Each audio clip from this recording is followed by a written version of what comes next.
pájaro perdido que va buscando un nido, guiado por tu amor.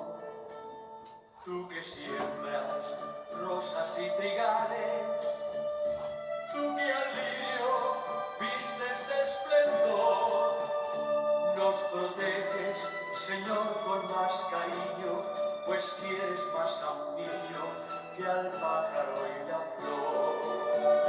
Padre bueno, Dios alegre, primavera y manantial, Dios hermano, Dios amigo, Padre nuestro celestial. Padre bueno, Dios alegre, primavera y manantial, Dios hermano, Dios amigo, Padre nuestro celestial.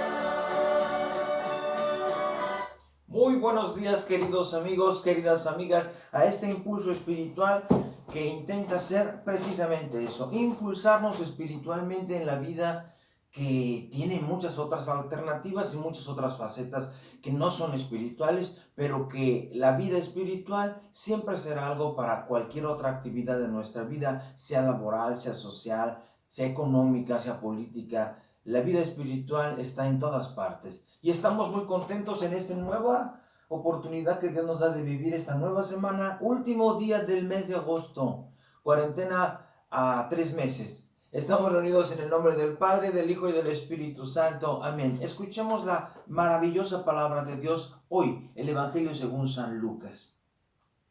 En aquel tiempo Jesús llegó a Nazaret, el lugar donde había nacido. Y como tenía por costumbre, entró un sábado en la sinagoga y se puso de pie para leer la escritura.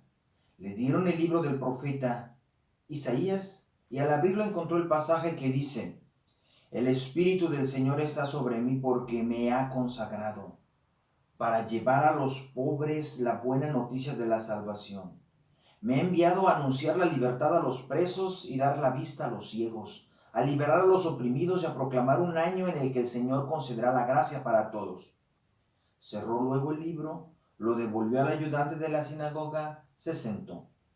Todos los presentes lo miraban atentamente y él comenzó a decirles: Este pasaje de la Escritura se ha cumplido hoy mismo en sus oídos. Todos le manifestaban su aprobación y estaban maravillados por las hermosas palabras que había pronunciado y comentaban: ¿No es este el hijo de José? Jesús les dijo: Sin duda ustedes me van a aplicar el refrán médico, cúrate a ti mismo. Haz pues aquí en tu propia tierra lo que según hemos oído has hecho en Cafarnaúm. Y añadió: Les aseguro que ningún profeta es bien recibido en su propia tierra. Les diré más: muchas viudas vivían en Israel en tiempos de Elías, pero por 3 años y 6 meses el cielo no dio ni una gota de agua y hubo una gran hambre en todo el país. Sin embargo, Elías no fue enviado a ninguna de ellas, sino a la que vivía en Sarepta, la región de Sidón. Y muchos leprosos había en Israel en tiempos del profeta Eliseo, pero ninguno de ellos fue curado de su lepra, sino Naamán, que era sirio. Al oír esto, todos los que estaban en la sinagoga se enfurecieron y echando mano a Jesús, lo arrojaron fuera del pueblo y lo llevaron al barranco de la montaña sobre la que estaba sentado el pueblo, con la intención de despeñarlo. Pero Jesús se abrió paso entre ellos y se fue. Palabra del Señor. Un evangelio que San Lucas seguramente tuvo de una mano muy cercana. Parece ser que este personaje, San Lucas, era más de esa región de Galilea, Nazaret, o por lo menos la visitó más y tuvo informaciones que otros evangelios no tienen. Esta es una de ellas. Una tentativa para matar a Jesús, despeñarlo. No quiere decir así chiquito, no. El despeñar era una muerte que se le daba según la ley de los israelitas judíos del tiempo, de despeñarlo sobre esa parte que era donde estaba sentada la ciudad. 2 muertes eran típicas, la más dada a la mujer por cuestiones muchas veces que tenían que ver por el amaciato, por el adulterio, que era la lapidación, la muerte a pedradas. Y esta que era más dada a ciertos varones que eran así como agitadores sociales o eran considerados un poco problemas, personas problemáticas para la sociedad, y eso era despeñarlo en aquella parte donde seguramente al levantarlo la gente moría. Y si no, lo lapidaban abajo. Y Jesús se la gana a pulso, se la gana a pulso. A pesar de que todos quedaban admirados de lo que había dicho, ¿qué es lo que les preocupó tanto? ¿Qué es lo que les hizo molestar tanto? Que Jesús dijo, al leer el libro del profeta Isaías, que lo que estaban escuchando se cumplía en ese momento frente a ustedes, frente a ellos. ¿Qué es lo que estaban escuchando? Que la buena noticia se le anunciaba a los pobres, que la libertad se le anunciaba a los ciegos, a los presos, que la ceguera se quitaba, que la libertad se le daba a los oprimidos, que Dios daba un año de gracia para todos. Eso que con el tiempo después ha sido llamado de otras formas, pero que en el Antiguo Testamento ya terminaba, ya existía cada 7 años el año de gracia, en donde todo se perdonaba, los presos se liberaban, las deudas se perdonaban, etcétera, ¿no? Pero sobre todo el año del jubileo lo llamaron ellos, nosotros seguimos hablando así como de alguna forma el jubileo. Pero lo que está aquí en juego es que Jesús osa decir que eso está pasando. Eso no lo da Dios ahora, eso lo da Él. ¿Y por qué tanta molestia? Porque Jesús es uno de ellos, es uno de su pueblo. Y ahora dice que Él va a curar a los ciegos, que va a libertar a los cautivos, que va a liberar a los oprimidos. Hombre, que va a hacer el bien a todos. ¿Y saben por qué a veces esto le cala a muchos? Sobre todo porque ven que no es verdad, según ellos. Claro, porque a veces los que somos predicadores o los que predican anuncian todo va a estar bien, los pobres Dios los quiere, Dios los ama, a todos Dios nos va a ayudar, pero uno ve en la realidad que las personas mueren injustamente, que tienen cáncer, que están enfermas, y uno dice, no, pues no se ve mucho eso que dicen que va a ser. Pero aquí hay una gran diferencia, queridos hermanos. Jesús estaba convencido que el año de gracia no iba a ser en el futuro, iba a ser hoy. Cuando allí dice Jesús que esto que acaban de oír ustedes se acaba de realizar en este momento, Él utiliza la palabra kairos. No es el tiempo cronos de los griegos, el tiempo que puede ser pasado, presente, futuro. El kairos es el tiempo de Dios, según el Antiguo Testamento, sobre todo de la tradición de los 70 para acá. Es el tiempo oportuno de Dios, cuando Dios actúa. ¿Y saben cuándo es ese tiempo? Siempre. Cuando tú y yo lo dejamos actuar. Claro que Jesús podía decir algo, como decir que los ciegos iban a ver, porque Él los estaba curando.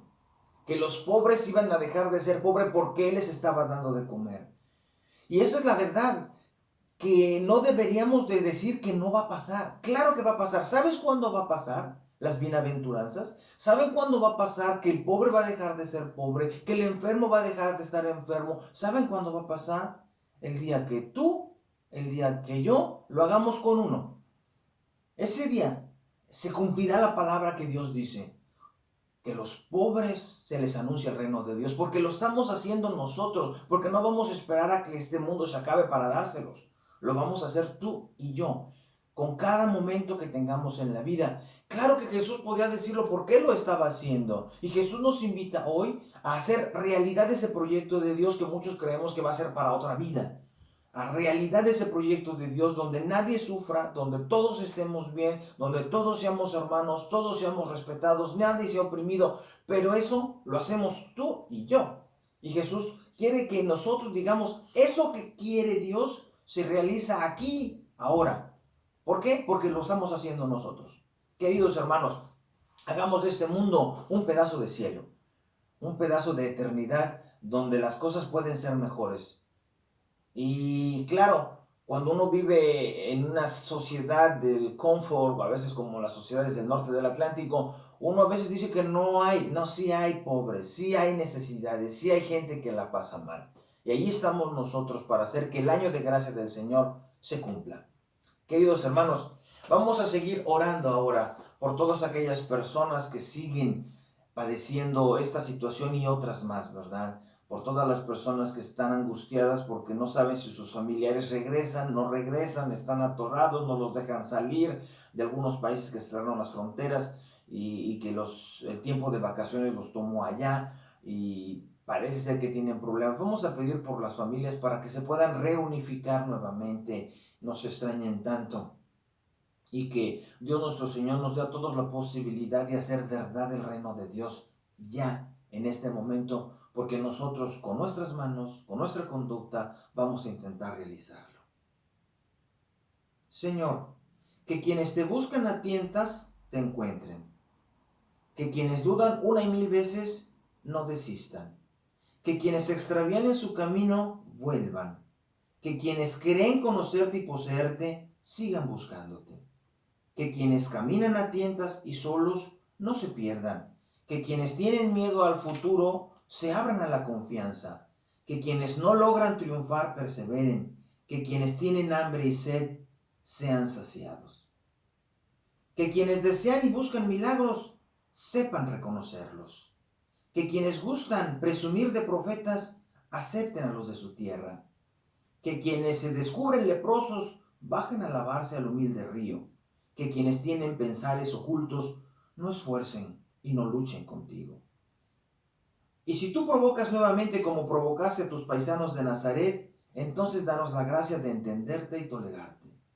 Señor, ábrete paso entre nosotros, que nadie se entremezque en tu camino. Ábrete paso entre nosotros.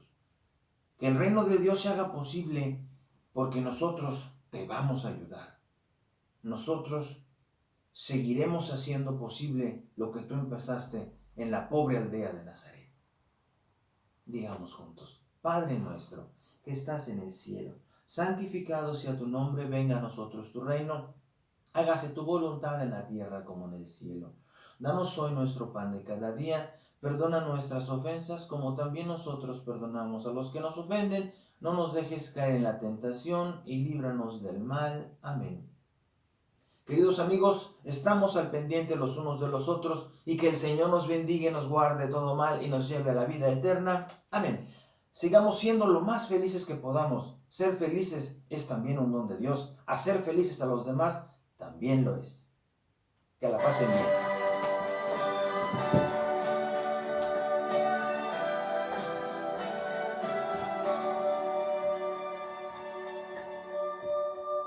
Tú, Señor, que velas por el pobre y al humilde das tu protección. Al que amas le ofreces un tesoro que vale más que el oro, le das tu corazón. Tú, Señor, que alumbras mi camino, tú que escuchas siempre mi oración. En tu amor pongo yo mi confianza, renace mi esperanza, se acuna mi canción.